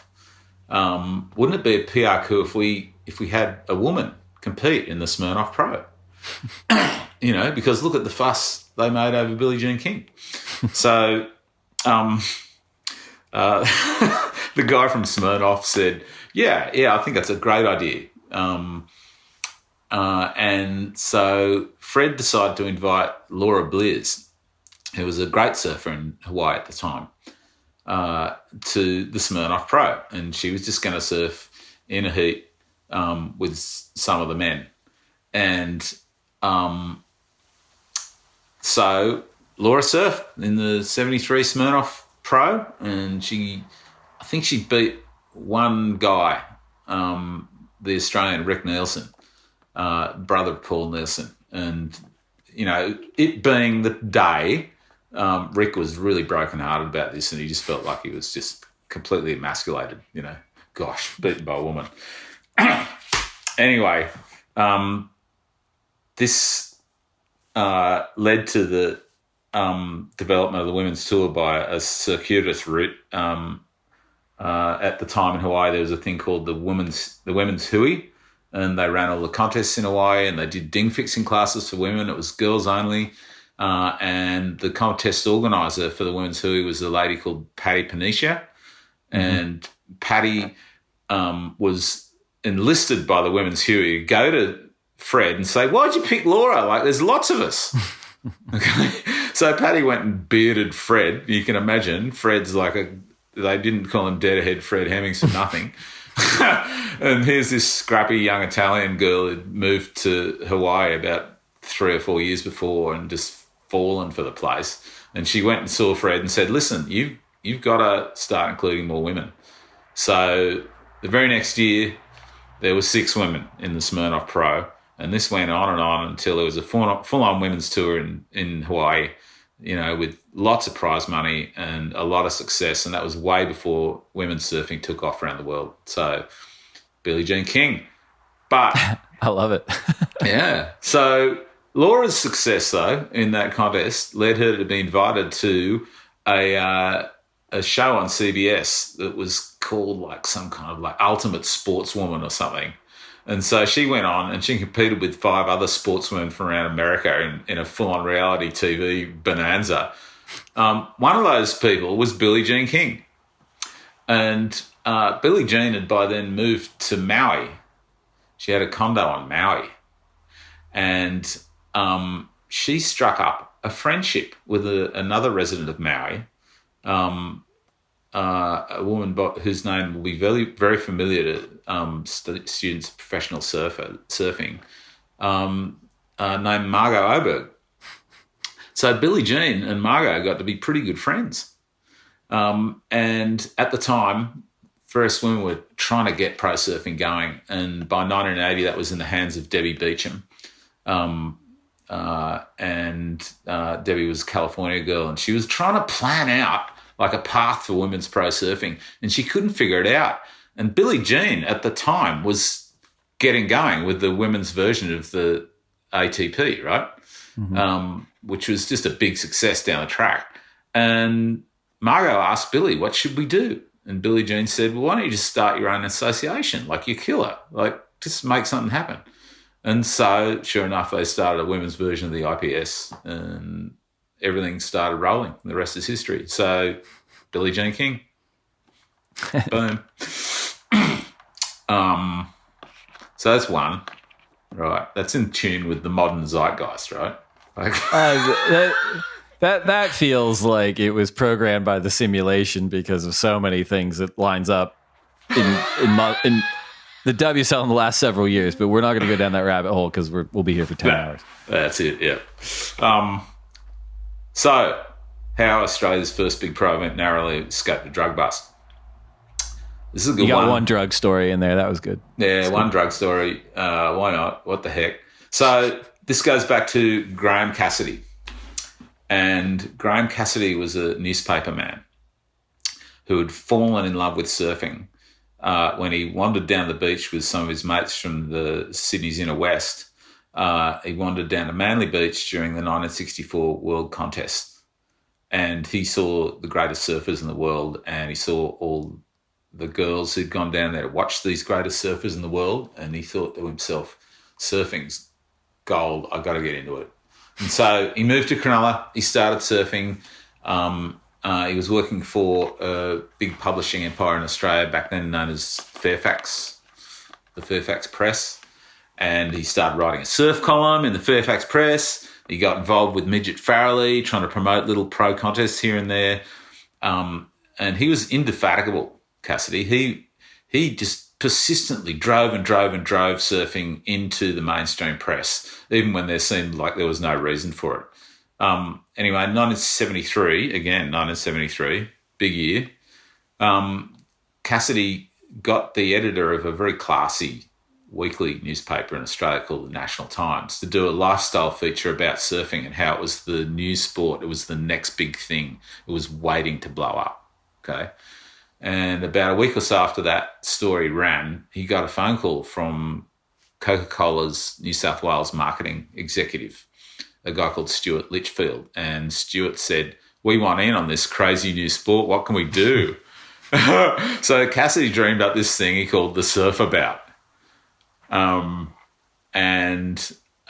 This it was a bit of a sus name, okay? Like it was taken from the Indigenous Australian term walkabout, which was what people had come to call the movement of Indigenous peoples, the nomadic Indigenous tribes of Australia around the country. And Cassidy thought Surfabout, because we're not going to be stuck on one beach, we're going to use all the northern beaches of Sydney for this contest. And he got a radio station called 2SM involved, and its young promo manager, a guy called Brian Walsh, brilliant Brian Walsh, and they put together this contest. And like they invited everyone, like all the Hawaiians, you know, all the best Australians, and got them all there on the northern beaches of Sydney in May 1974 for this contest. But at the time, 1974, professional surfing and surfing, this was like a cultural collision waiting to happen. The first day of the contest was, you know, the contest was based at Narrabeen, which is ironic considering that's where CTs have ended up this year. But the first day was going to be at Warriewood, which is just over the hill, right? And Michael Peterson, one of the favourites for the contest, this is where professional surfing was at the time. Michael didn't have a car, didn't have a vehicle. So he said to Graham, hey, Graham, can you give me a ride over to Warriewood? And Graham said, sure. You know, Graham's got this little VW Beetle. Michael hops in the car. Graham and Michael are tootling up the hill towards Warriewood. And Michael starts rolling a joint. And then they get pulled over by the cops. Okay, and Cassidy's like, okay. And he gets out to say hello to the policeman. And Michael's just sitting there in the passenger seat with the joint in his lap. He didn't hide it or anything, right? And Cassidy gets out and he's just going, this is where professional surfing ends in Australia, right? Like, it's just the end. We're at the beginning and it's about to end. He says, hi officer, how can I help you? And the cop goes, look, your back driver's tyre is a little bit flat. Like maybe you want to look after it. You know, you don't want to be driving around with a flat tyre. And Graham goes, oh, okay, well, there's a service station. There's a garage. There's a mechanic just up the road here. I'll just pull over and get him to replace the tyre. And the cop goes, fine. Okay, have a nice day. Bye. And Cassidy just got back in the car and MP lit up the joint and Cassidy drove up the hill realising that professional surfing Australia had just passed its first real big test, which was just don't get busted. Don't get busted. Shit. Oh, wow. It would have been a fitting ending right away, I think. It would have been all time. And, of course, MP went on, won the contest. You can watch it on video. It's crazy. Like, his performance is crazy. Anyway. So, I don't know. I guess the third one is the incredible final day of the 1974 Smirnoff Pro. And I was going to see if it was too indulgent of me to read a bit out of the manuscript of this book that me and Shauna are working on. Not at all. Please give us a preview. Okay, it's a slightly sardonic history of professional surfing, but we're not sardonic about this moment because it was freaking all time. Okay, so I'll just have a look for it here on my stupid computer so I can, when is the release date on this book while you're looking, Nick? When's this coming out? Oh, man, we've been struggling over it. It's like we split it into two, right? I was working on the first half and Shauna was working on the second half. And it's just so huge. It's taken us a long time. We're really hoping to have it out about this time next year, if not a little bit before. But the story is really big and you've got to go everywhere with it. Otherwise, you can't boil it down to what it really is. Sure. And so it's meant that we've had to talk a lot to a lot of different people. Anyway, so this is about November 27, 1974. This is 3 days before the event would have had to have been cancelled altogether. The surf had been really shit. They'd had a small day at sunset. They'd got the heats done. There were like 4 heats left, like 3 semi-type heats and a final. So on the 27th, the surf started rising. And by midday, it wasn't that small anymore. Sunset was kind of pumping. And by twilight, sunset was closed out. Okay. So here's the friggin' narrative. Thanks to modern surf forecasting, when a big swell arrives on the North Shore today, every surfer's known about it for a week. But in 1974, there was almost no real surf forecasting being done. Great surf arrived unheralded, with all the drama and mystery of a true natural phenomenon beyond human control. The blessing and the curse of pro surfing. The only people with a clue of what was about to happen might have been a couple of avid surfer meteorologists in the University of Hawaii offices with access to US Navy satellite data. As it was, everyone just heard rumours of some storm 1,000 miles away, and if they couldn't sleep the night of November 27, it was because they could hear the increasing roar of the swell. Reno Abalero slept just fine. He was woken early, not by the roar, but by his friend Jimmy Lucas at the front door. Jimmy's eyes were pretty much popping out of his head. Jimmy ran around Reno's garage in classic big wave froth mode, while Reno ate some granola and wondered which board to ride. He settled on one he'd surfed a handful of times at Giant Sunset and Waimea Bay and headed on down to Waimea, where a handful of the great big wave legends of the day, Eddie Eichhout, Kima Hollinger, Peter Cole, Rick Grigg, James Jones, Hosa Angel, were already sitting on their boards way offshore, ready to ride the biggest surf since 1969. Reno's fellow competitors were stunned. The surf was conservatively in the 20 to 30 foot range. When Waimea is that big, approaching sets turn the entire horizon black. You don't see the big lines coming in, just a generic blackness, as if the Pacific itself had arisen in some terrible final reckoning with the land. Indeed, as they stood there in little groups in the Waimea parking lot, one such blackness arose and exploded across the bay into a vast whiteness and surged all the way up across the beach and foredune and washed clean through the lot, causing people to scurry for cover.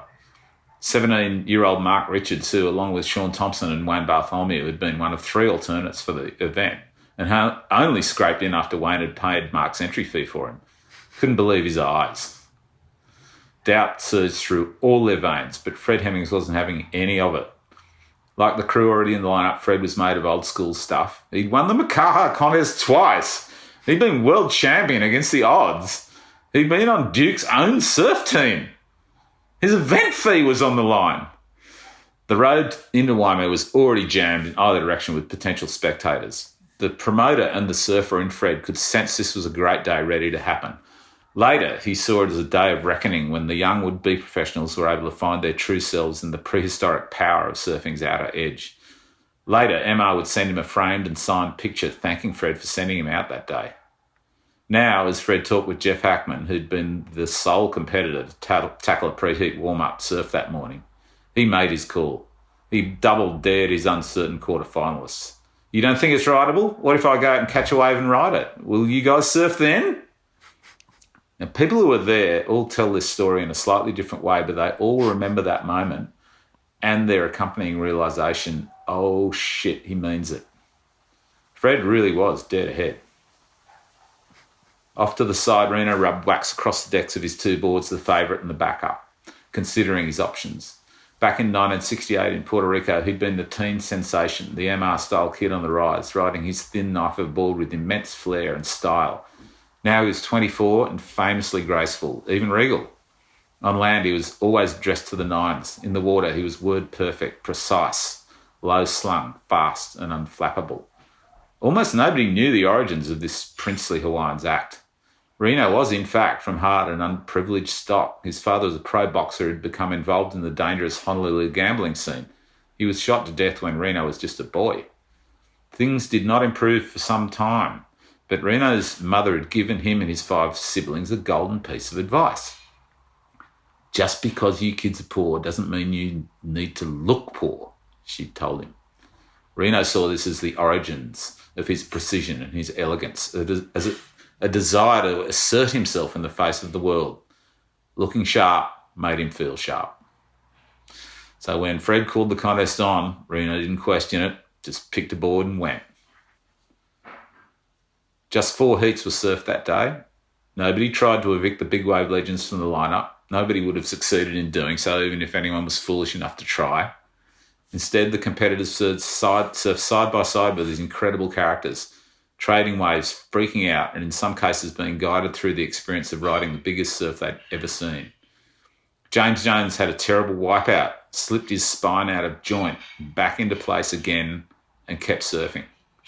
Richards managed a 4th in his semi-final, missed the final by a place, and was never more glad not to have to paddle out again. Hackman and Reno conducted an epic duel, one that would eventually be decided by just half a point. And Reno rode a wave that remains unmatched in Pro Tour competition. It came during his semi-final heat, a very big wave Reno knew, but Waimea can be tricky. From the takeoff, you can't always see that blackness. Some of the biggest waves can come in low slung, not showing all of themselves. You have to make a decision early, and Reno did, turning and putting his head down to paddle. Just as he did, he sensed Jose Angel doing the same thing. Jose wasn't even in the contest, but was famed for taking off on anything. He would wipe out at the base of a 30-foot wave and come up laughing. Reno paddled thinking, Jose, is he going? Then he heard Jose Angel yell at him, go! Reno went, blinded by spray coming back up the wave, relying purely on feel and that flawless style as the board fell away under him. His vision cleared halfway down the wave face, and he remembers Jerry Lopez paddling up the face past him, eyes full of fear, preparing to abandon ship. Then he was past and riding it out at the wave base as the huge lip fell and exploded behind him. People called that wave 35 feet, big as anyone's ever ridden at the bay. Reno won, of course, and used the $5,000 prize money to fund his adventures on a World Pro Tour that didn't quite exist. A year or so later, in 1976, his stylish surfing on a small twin-fin fish surfboard at the 2SM Coca-Cola Surfabout in Sydney inspired Mark Richards to begin playing with twin fins, a shift that led directly to MR winning 4 world titles in a row. 3 months after that, Jose Angel died while freediving for black coral in 90 metres of water off Maui. And that is how pro surfing started, and that's why it's here today. Stuff like that. Well, and I totally appreciate that the manuscript, and when it does come out, I'll be the first in line to get it, is largely sardonic because there's more than ample reason for it to be even in 2021. But, you know, that story strikes a chord for me in the sense of like, well, why do you still do it? You could do anything else. Well, I don't know if I could do anything else, but because occasionally there's moments of magic, and like, why wouldn't you want to be around for that? You know, like, yeah, and that's moments of magic like that at the start of that whole mad operation. It's why so many surfers were willing to go with it. I think, sure. You know, like people never saw any film of that until, you know, a couple of years later when a couple of surf films came out of it, because it never ended up on ABC Wildwater Sports. ABC Wildwater Sports would not carry Smirnoff Pros because they were advertising alcohol. So sure. That thing just came across in the surf mags at the time, and everyone heard about it through the grapevine of surfing, and the grapevine inflated it and built it into even more amazing than it was, maybe. Sure. And so, you know, really, that's why pro surfing exists today, is moments like that. Yeah. Anyway, let's talk. What about 76? You got on the list. 76. That's on the list because there's a 1976 men's champ, Peter Townend, right? Yes. But there's no 1976 women's champ. No. And you know, why is that? Why is that, Dave?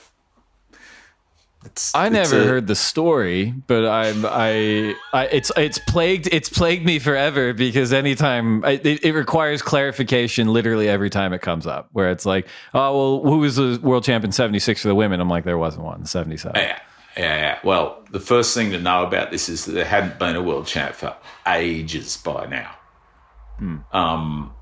You know, there'd been a 1972 World Contest in San Diego, which was a farrago and like ended not very well for many people.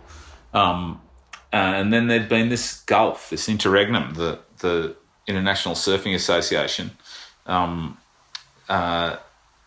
wasn't running any effective events, and professional surfing had started, but it hadn't coalesced into a tour, really. And a lot of the surfers really wanted there to be a tour because, holy shit, they could see this golden lifestyle out there somewhere. You know, well, it didn't exist yet. I mean, I think the total prize money in all of the events in 1976 was $77,000. That's every cent of the prize money on tour that year. So you can't really say it was like it existed yet, but it nearly did, okay? And some surfers were going right around the world, and there were contests right around the world in 1976. But at the beginning of that year, there was no world title on the line. No one had said a word about it. It was just like, let's go around the world. And the boys went around the world, and a bunch of the girls went too. But they started showing up places like in South Africa. That was the first leg, right? They showed up there because they'd been told there were going to be contests on for them. And they got there, and the people in South Africa who were responsible for running events sort of shamefacedly said to them, well, look, we didn't actually expect you to show up, and we haven't planned anything.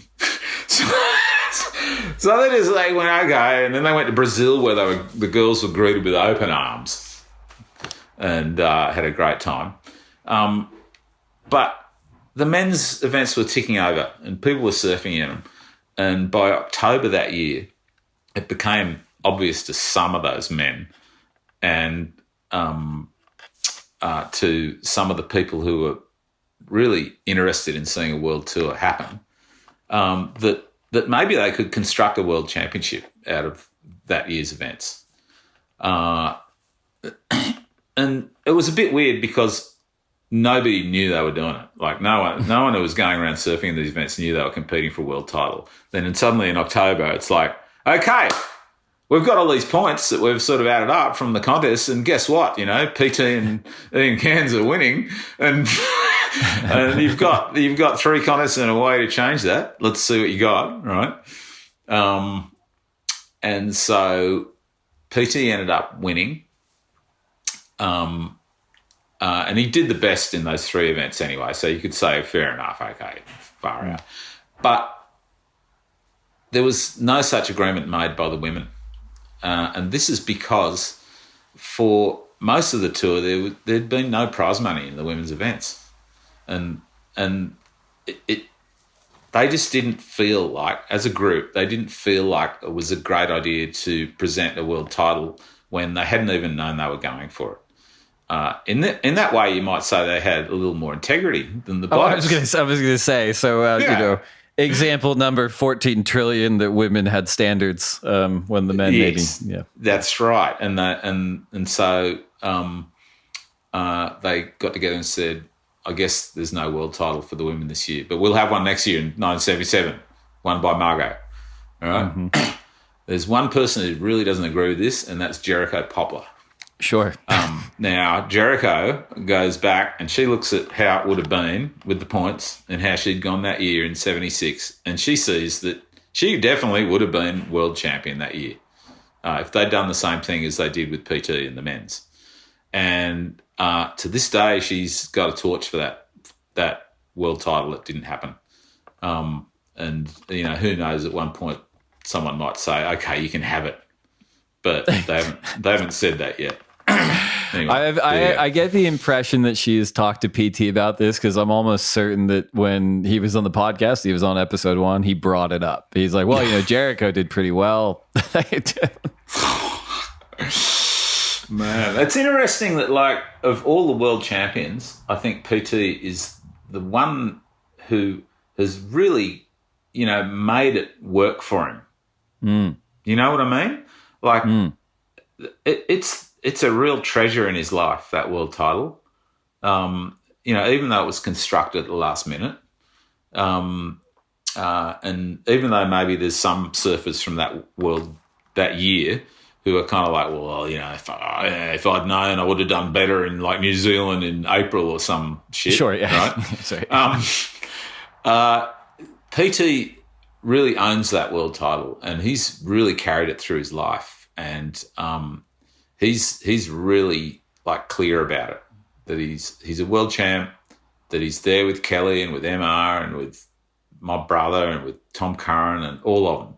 They're all in the World Champ Club, and PT was the first member, and it's really stayed with him his whole life. And it's a testament to actually the power of that.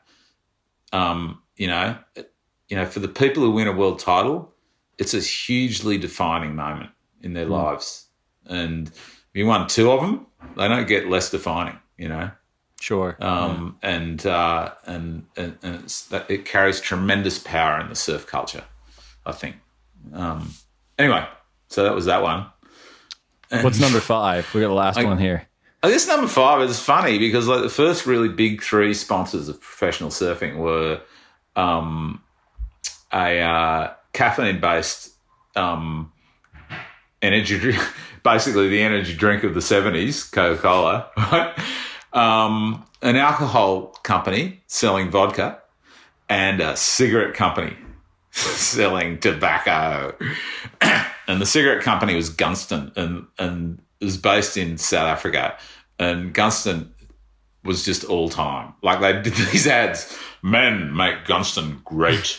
And there was a man, you know, it was like the Marlboro man, but in freaking South Africa, you know. And for some reason, and I think this is because of the amazing Peter Burness, who was a successful businessman in Durban who decided that professional surfing was something really worth getting behind, and his son Michael went on to be a really great surfer. Anyway, Peter inveigled Gunston into sponsoring professional surfing in South Africa, along with a couple other people, Ernie Thompson, Sean's dad, and tangentially, I think, Midget Farrelly, who was really involved in the startup of professional surfing in South Africa. Anyway, so they got Gunston on board, and this was really a weird thing because, like, yeah, surfers smoke, but pretty soon you realise if you're a surfer and you smoke, you realise that this was a real, you know, this was like a career ender, right? Like I can remember I used to smoke, and I remember the moment I gave up, right, was halfway through a 3-wave hold down at Sunset Beach, and I was just like underwater going, I'm going to drown. And then I'm going, if I don't drown, I've just got to accept the fact that I'm going to keep doing this and I can't smoke anymore because I will drown. And so, you know, surfing and cigarettes, I don't think so. They don't really mix. But in South Africa, they did with Gunston. And I heard some great stories from some of the crew in South Africa. You know, they'd go to meetings with the people from Gunston, and you'd go into the Gunston boardroom, and they'd be all there, these crusty guys, and they'd all be smoking. They'd be sucking on the ciggies and cigars and stuff, and the whole room be full of smoke, and they'd be like, okay, man, what have you got for us? And they'd be going, well, thank you for sponsoring surfing. And during the research for this book, I tried to contact some of the people from Gunston, and I only really managed to contact one person who was like slightly related to it, a marketing guy. I couldn't contact any of the people who'd been in that boardroom. And why do you think I couldn't? I'd imagine there was a health-related issue with them not being around anymore. They're all dead. They're all dead. The ciggies got them. Anyway, that was pretty weird. And, you know, Gunston, you know, gave a lot of money to surfing. Good for them. But tobacco, that's just not on anymore, is it? No. No. We've moved into CBD or something related. Something like that. Shit, that's a pretty damn good top 5. Well, we do have one more segment. It is a lightning round. So there's 10 questions, and you are to answer as quickly as you can. Okay, go. If you could only have one board set up for the rest of your life, single fin, twin fin, thruster, quad bonzer, or finless, what would you choose? Thruster. Coffee or tea? Coffee. Burrito or pizza? Pizza. Last book you read? Still reading it. It's called When They Severed Earth from Sky, and it's an in-depth look at the idea of myth in human history. Best surf film ever. Haven't seen it yet. One wave you never have to go back to.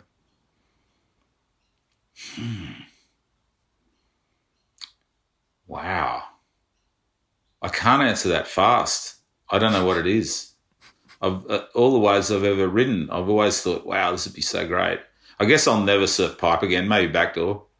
Sure. If Michael, you can surf backdoor, I can surf backdoor. You know it, buddy, don't you? Yeah, you do. If you only got to surf one wave for the rest of your life. Newport Peak. Best person to share the lineup with. Little brother. Worst person to share the lineup with. Little brother, sure. All right, last one. Finish this sentence. I will next achieve a state of happiness by completing my next writing assignment.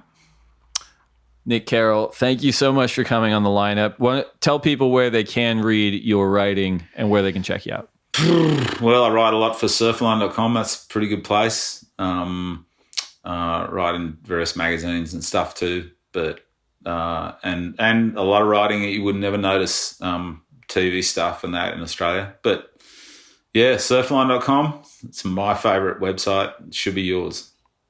Awesome. Well, thanks, man. This was amazing. I really appreciate it. Thank you, Dave. And it's always a thrill to talk to you, man. Like, you're one of the smartest people in surfing. The WSL is very lucky to have you. I appreciate that. The editors are going to be paid to cut that part out of the podcast, but I will sleep with it, knowing it well. And I'm sorry I'm not coming to Oz this year. I hope we get to connect in person soon. The world will open up again. We'll all get more barrels. It will. Yeah. Awesome. Thanks, man. Thank you.